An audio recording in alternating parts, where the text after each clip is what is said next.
इस समय बिश्नोई गैंग के लोग विदेश में बैठकर अपने शूटर से हमले करवा रहे हैं। 90 के दशक में दाऊद भी मुंबई में इसी तरह मर्डर करवाता था। यानी लॉरेंस के क्राइम का साम्राज्य अभी और बढ़ने वाला है, ऐसा पुलिस को लगता है। हालांकि आम लोगों के बीच लॉरेंस बिश्नोई को लेकर अलग अलग राय है। बहुत सारे लोगों को लगता है लॉरेंस बिश्नोई देश के लिए काम कर रहा है, अगर वो पन्नू जैसे लोग, निज्जर जैसे लोगों को टारगेट कर रहा है। दाऊद तो उगा ही करता था सिर्फ। ये चर्चा हो रही है। लेकिन लॉरेंस बिश्नोई के खिलाफ 300 पन्नों की चार्जशीट में पुलिस ने क्या क्या खुलासे किए हैं, अब आपको एक एक करके बताता हूं। लॉरेंस बिश्नोई गैंग में अलग अलग राज्यों के 700 से ज्यादा शूटर हैं। इसमें 300 के करीब शूटर अकेले पंजाब से जुड़े हैं। अपराध की दुनिया में लॉरेंस का नाम गुरुजी भी है और इसकी गैंग का नारा जय बलकारी है। लॉरेंस की गैंग में शूटर्स की भर्ती के लिए सोशल मीडिया प्लेटफॉर्म का इस्तेमाल होता है। इसमें युवाओं को क्राइम की तरफ आकर्षित करने के लिए सोशल मीडिया पर लॉरेंस बिश्नोई की फोटो और वीडियो को वायरल किया जाता है। इसके लिए लॉरेंस बिश्नोई के पेशी पर आने जाने के वीडियो को सोशल मीडिया पर वायरल करवाया जाता है। एनआईए की एक चार्जशीट के मुताबिक बिश्नोई गैंग में रिक्रूट करने के लिए युवाओं को कनाडा या उनके मनचाहे देश में शिफ्ट करवाने की बात भी कही जाती है। एक और खुलासे में यह बात सामने आई कि बिश्नोई गैंग ने साल 2020-21 तक करोड़ों रुपए एक्सटॉर्शन से कमाए और इस पैसे को हवाला के जरिए थाईलैंड और कनाडा भेजा। कुछ साल पहले तक लॉरेंस का गैंग सिर्फ पंजाब तक सीमित, लेकिन इसने अपने शातिर दिमाग से गोल्डी बराड़ के साथ मिलकर हरियाणा, दिल्ली और राजस्थान के अपराधियों से हाथ मिलाया और एक बड़ा गैंग बनाया। सबसे बड़ी बात यह है कि यह सारे गुनाहों की कहानी खुद लॉरेंस बिश्नोई ने बताई। लॉरेंस ने पुलिस को खुद बताया कि गैंग का खर्च चलाने के लिए पैसों की जरूरत थी, इसलिए जेल से ही रंगदारी मांगनी शुरू की। जो पैसे नहीं देता उस पर गोलियां चलवा देता था। यह चाहता था कि चंडीगढ़, पंजाब, राजस्थान, हरियाणा में लॉरेंस गैंग की दहशत हो। सबसे पहले हरियाणा, पंजाब, राजस्थान बॉर्डर के इलाकों में शराब तस्करों को टारगेट किया। ये लोग गैंग को प्रोटेक्शन मनी देने लगे। इन पैसों से गैंग के लिए हथियार खरीदे जाने लगे। लॉरेंस ने यह भी कहा कि 2017 में गैंग को मशहूर करवाने के लिए इसने जोधपुर के एक व्यापारी पर फायरिंग कराई। इसके अलावा एक ट्रैवल कंपनी के मालिक पर भी गोली चलवाई। इसके बाद दोनों से 50-50 लाख रुपए वसूले। अक्टूबर 2020 में बीकानेर के रहने वाले एक नामी बिजनेसमैन पर फायरिंग कराई। इससे 2 करोड़ रुपए की फिरौती वसूली गई। नवंबर 2020 में एक बिजनेसमैन पर फायरिंग करके 5 करोड़ रुपए की फिरौती ली। इस तरह बड़ी बड़ी फिरौती की मदद से विदेश में नेटवर्क आसानी से चलता रहा।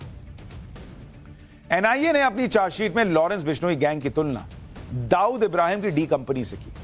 लॉरेंस बिश्नोई का क्राइम ग्राफ ठीक दाऊद इब्राहिम की तरह बढ़ता चला गया। एनआईए की चार्जशीट में कहा गया है कि जिस तरह 90 के दशक में दाऊद इब्राहिम ने छोटे मोटे अपराध करते हुए अपना क्राइम नेटवर्क खड़ा किया, ठीक वैसे ही लॉरेंस बिश्नोई ने मारपीट जैसे छोटे मोटे अपराध से अपना गैंग तैयार किया, जो अब मर्डर जैसे अपराध करता है। दाऊद इब्राहिम ने ड्रग की तस्करी, टारगेट किलिंग, एक्सटॉर्शन रैकेट के जरिए अपराध की दुनिया में कदम रखा था। ठीक उसी तरह लॉरेंस भी अपराध कर रहा है। यह चार्जशीट में लिखा है। दाऊद ने डी कंपनी बनाई, पाकिस्तानी आतंकियों से हाथ मिलाकर अपना नेटवर्क कई देशों तक फैला लिया। लॉरेंस बिश्नोई का गैंग उत्तर भारत के राज्यों से शुरू होकर अब एक इंटरनेशनल गैंग बन चुका है। डी कंपनी और लॉरेंस गैंग में एक फर्क बस इतना है कि दाऊद इब्राहिम अपना गैंग पाकिस्तान से चला रहा है और लॉरेंस बिश्नोई जेल से ऑपरेट कर रहा है। ये सारी बातें पुलिस ने लिखी हैं, पुलिस की चार्जशीट में लिखी है। लॉरेंस के राइट हैंड गोल्डी बराड़ और रोहित गोदारा कनाडा और दूसरे देशों से बिश्नोई गैंग को ऑपरेट कर रहे हैं। लॉरेंस की क्राइम कुंडली किस तरह दाऊद से मिलती है, इसका एक और उदाहरण देखिए। जून 2022 में सामने आए क्रिमिनल डोजियर के मुताबिक पिछले 12 साल में लॉरेंस के क्राइम लिस्ट में बहुत तेजी से बढ़ोतरी। अगर आप केसेस देखेंगे कि किस तरह से केस बढ़े हैं लॉरेंस बिश्नोई पर, तो आपको अपने आप पता चल जाएगा कि क्या तस्वीर रही है लॉरेंस बिश्नोई की और उसका क्रिमिनल केस। अगर आप देखेंगे लॉरेंस बिश्नोई,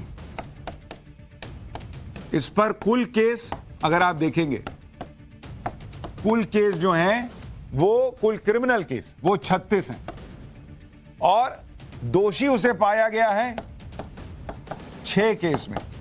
6 केस में लॉरेंस बिश्नोई दोषी पाया जा चुका है।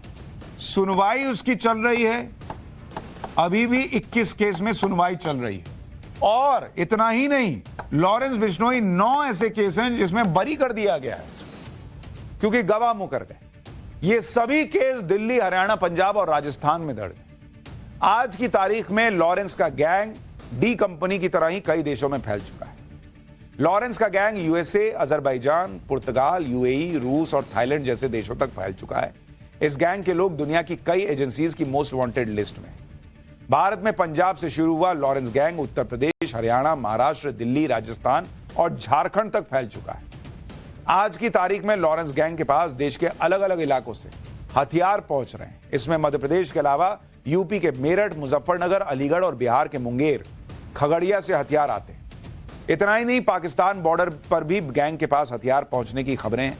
पिछले 12 सालों में लॉरेंस गैंग ने अपने कनेक्शन कई देशों के क्रिमिनल से बना लिए। अब आपको वो मर्डर केस भी बताता हूं जिनकी वजह से पूरे देश में लॉरेंस बिश्नोई का नाम अपराध की दुनिया में कुख्यात होता गया।